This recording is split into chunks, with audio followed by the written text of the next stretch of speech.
भाई जनता के पास विकल्प अगर नहीं है तो इसीलिए तो ये प्रयास किया जा रहा है कि जनता मिलकर विकल्प बनाए। अब स्वाभाविक तौर पर कोई चीज आप बनाने जाएंगे तो उसमें समय लग सकता है, आप थोड़ा धीरज रखिए, ये विकल्प बनाने का ही तो प्रयास है। शिक्षा, स्वास्थ्य, रोजगार को सुधारने के लिए आपके पास कोई रणनीति? सबसे पहली रणनीति है कि समाज शिक्षा, स्वास्थ्य, रोजगार पर वोट करना शुरू करे। अगर आप बिजली के लिए वोट करते हैं तो आपके घर बिजली आती है। अगर आप राम मंदिर के लिए वोट करते हैं तो अयोध्या में राम मंदिर बनता है। अगर आपने पुलवामा के लिए वोट किया है तो भारत पाकिस्तान की बात हो रही है। अगर आपने 5 किलो अनाज के लिए वोट किया है तो 1 किलो चोरी हो रहा है, फिर भी 4 किलो अनाज मिल रहा है।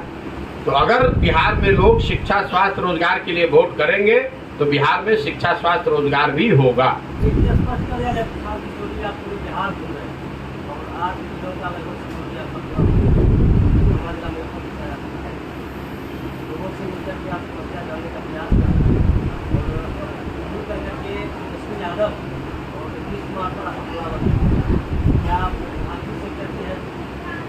देखिए, आपके दिमाग में अगर कीड़ा है तो आपके कान से निकलेगा नहीं। बिहार में सरकार कौन चला रहा है? लालू, नीतीश, पिछले 32 साल से। तो हम टिप्पणी किस पर करें? आपको जो मैं पूछ रहा हूँ वो सवाल कीजिए। बिहार में सरकार आप चलाइएगा तो सवाल आप पर नहीं खड़ा होगा तो कर्नाटक की सरकार पर सवाल खड़ा होगा। और सिंपैथी मेरी किस पर है हमको आप सुनिए। ऐसा है, आपसे हमको सर्टिफिकेट की जरूरत नहीं है, किसके साथ सिंपैथी है और नहीं है। बिहार में 32 साल से सरकार लालू और नीतीश चला रहे हैं, तो स्वाभाविक तौर पर सवाल उनसे पूछे जाएंगे। अगर सड़क नहीं बनी है, अगर यहाँ पर भ्रष्टाचार है, अगर यहाँ पर जमीन का रसीद काटने में पैसा लग रहा है, तो इसके लिए कनाडा के सरकार को बोले आपके सेटिस्फेक्शन के लिए।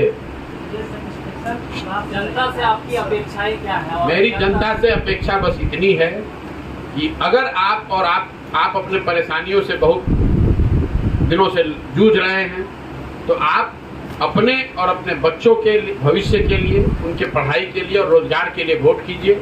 जिसको वोट करना है कीजिए, लेकिन वोट अपने बच्चों के लिए कीजिए, अपने बच्चों के पढ़ाई और रोजगार के लिए कीजिए। घर में बैठ के ये कहते रहने से कि बिहार में शिक्षा व्यवस्था ध्वस्त है, 5 वर्ष चर्चा कीजिएगा शिक्षा व्यवस्था का, और जब वोट देना होगा तो जाके अपने जात के नाम पर वोट दीजिएगा, तो शिक्षा व्यवस्था नहीं सुधर सकती है। लोकतंत्र में किस बात के लिए आप वोट देते हैं इसका महत्व है। वोट किसको देते हैं आप लोग चर्चा इस पर कर रहे हैं, उसका कोई महत्व ही नहीं है। वोट आप किसी को दीजिए, लेकिन वोट सही कारण के लिए दीजिए। आपने बिजली के लिए अगर नीतीश को वोट दिया तो बिजली आई, अगर आपने अनाज के लिए मोदी को वोट दिया तो अनाज आया। वोट आप किसी को दीजिए, लेकिन जिस वजह से वोट दीजिएगा वो जरूरी है, वो बताने का प्रयास है। बिहार के विकास के लिए या विकास के न होने के लिए सबसे पहले आप और हम और बिहार की जनता जिम्मेवार है। ये आप पत्रकारिता जो अभी नया कितने दिन से कर रहे हैं हमको पता नहीं है, बिहार की बदहाली के लिए हम और आप जिम्मेवार हैं। सरकार चाहे केंद्र में बने या राज्य में बने, चुना हम लोगों ने है, वोट हमने दिया है। एक आदमी जहां पर काम नहीं हो रहा है वही विधायक 3-3, 4-4 बार से जीत भी रहा है, तो दोष केंद्र और राज्य का क्यों है? जिस विधायक को आप गाली दे रहे हैं कि काम नहीं कर रहा है, उसी विधायक को जात के नाम पर वोट दे रहे हैं, उसी नेता को धर्म के नाम पर वोट दे रहे हैं। तो गलती आपकी है और आप जैसे लोगों की है, जो कि कोई जिसको सवाल नहीं करना है, जिसको इसका उत्तर नहीं चाहिए, उसको यहाँ समाज को बेवकूफ बना के रखना है।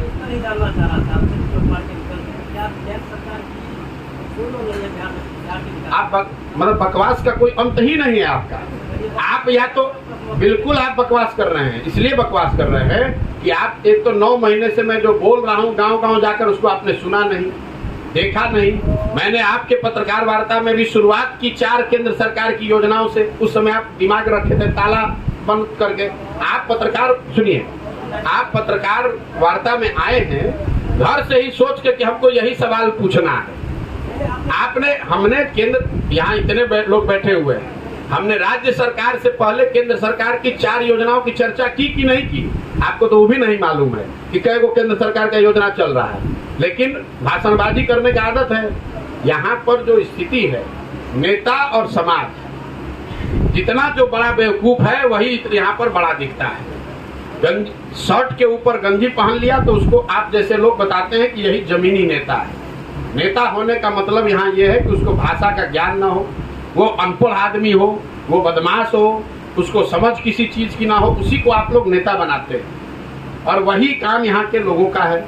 सवाल भी आप वही कीजिएगा। कोई नेता आएगा तो उससे वो सवाल नहीं कीजिएगा। केंद्र के यहाँ पर जो MP जीत कर आए हैं, आप तो यही पत्रकारिता करते हैं ना। जरा एक बार हमको दिखाइए कि कितना बार आपका दम है कि आपने नित्यानंद राय से पूछा हो कि आपने कुछ किया है यहाँ। आप वो नहीं पूछिएगा। प्रशांत किशोर केंद्र सरकार के लिए क्या कर रहे हैं, हम क्या कर रहे हैं छोड़िए ना। हम तो आपसे वोट नहीं ना मांगने आए हैं, पार्टी नहीं ना बनाए हैं। हम ये कह रहे हैं कि समाज में बेहतरी हो, समाज में बेहतर समझ हो, उसके लिए अपना साधन व्यवस्था लगाकर अपना शरीर खपाकर गांव गांव घूम रहे हैं। और आप बैठ के यहाँ पर चौधराहट कीजिएगा और हमको ज्ञान दीजिएगा। आपको दम है किसी केंद्र सरकार के मंत्री को, किसी MP को एक सवाल पूछने का? चलिए, हम आपसे उलझना नहीं चाहते हैं, आप बड़े पत्रकार हैं, इसलिए पत्रकार की तरह सवाल कीजिए, एजेंडा मत लेकर आइए। अरे भैया, हम जवाब कोई पत्रकार ऐसा है नहीं मेरे बंधु इस देश में जो कि हम जिसके सवाल से हम कतरा जाएं। अभी आप पत्रकारिता शुरू कर रहे हैं इस देश में 10 वर्ष आप, क्योंकि उसका जवाब हम आपको दे चुके हैं। अरे मेरे भाई, हम कुछ इतने दिनों से घूम रहे हैं, बदलाव लोगों में आ रहा है। भैया, बदलाव नहीं आ रहा है तो आप ये बताइए कि हजारों लोग जो जन सुराज से जुड़ रहे हैं, हम तो दल बनाए नहीं हैं, वोट मांग नहीं रहे हैं, हम अपने जाति की बात करते नहीं हैं, हम किसी को पैसा लड्डू बांट नहीं रहे, तो लोग क्यों जुड़ रहे हैं? वो तो आपको देखना है कि लोग जुड़ रहे हैं कि नहीं जुड़ रहे हैं। हालांकि बदलाव हुआ तो बदलाव के कोई ऐसा चेहरा भी तो देखिए, नहीं तो पुराने जो चेहरे हैं। चेहरा ऐसा है कि समाज में वो ताकत है जिसको आप आज चेहरा मानते हैं, उसको चेहरा किसने बनाया है? बिहार के लोगों ने बनाया है। तो बिहार के लोगों को तय करने दीजिए ना। दिक्कत ये है कि आपको इतनी हड़बड़ी है, हमसे ज्यादा हड़बड़ी बिहार के पत्रकारों को है कि कल आपको ब्रेकिंग न्यूज चाहिए। अगर हम 7 जिले चलने में हमको साल भर लगा है, तो अभी तो 2/3 बिहार बाकी है। हमको घूमने दीजिए, हमको देखने दीजिए। हम अपने जीवन का 2 साल 3 साल लगाना चाहते हैं, तो आपको क्या घबराहट है? हम तो कहे नहीं कि हमारे चुनाव में क्या होगा। हमारे चुनाव की चिंता आप क्यों कर रहे हैं भाई? और जितनी समझ आप लोगों को राजनीति की है, आप लोग बहुत ज्यादा ज्ञानी हैं, थोड़ी बहुत राजनीति और चुनाव की समझ तो हमको भी होगी। 287 दिन आप घूमे हैं सर। आज जो आपका ये 5 मार्च से चालू हुआ था, पद यात्रा जब चालू हुआ था, अभी हम यही जानना चाहेंगे, अभी कोई चेहरा जो पुराने हैं पुराने, अभी नया चेहरा हम देखें आपको? बिल्कुल मत देखिए, हम चेहरा है ही नहीं। हमारा चेहरा कहीं लगा हुआ इसमें? कहीं आपको किसी ने बताया है कि प्रशांत किशोर को वोट देना है? प्रशांत किशोर इसके नेता है, कहीं कहा गया है? आप इतने बड़े कैंप में कहीं एक फोटो भी मेरा दिखाइए, कहीं लगा हुआ है? हम आपको बस इतना ही कह रहे हैं गांव गांव जाकर कि आप अपने बच्चों को चेहरा बनाइए, अपने बच्चों के चेहरा पर वोट दीजिए, नेताओं का चेहरा देखकर वोट मत दीजिए। समझ में आए तो बहुत अच्छा है, ना समझ में आए तो जिसे भोग रहे हैं भोगिए।